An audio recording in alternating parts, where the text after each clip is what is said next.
Егерде тарихқа жүгінсек, ең алғашқы трансплантация ол 1979 жылы болған, балаға 1991 жыл болды. Ал енді бәріңіз білесіздер, 2012 жылы ең алғашқы мәйіттік донордан жүрек трансплантация өтіп, ол дейді Оспанов Жанибек Зейноллаұлы, ол қазір біздің ұжымның қызметкері болып келеді. Сол 2013-тен бастап ағзаларды алу басталды. Яғни мәйіттік донор деп айтуға болады. Кім донор бола алады?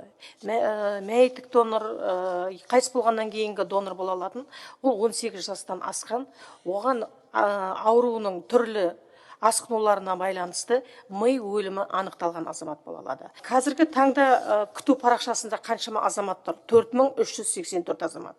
Оның 121-і бала болып келеді.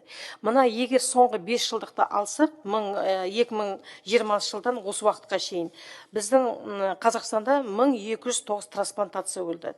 Өкінішке орай 80% оның туыстық донордан болып келеді, ал не бары 10%, 15% ол мәйіттік донорлық болып келеді.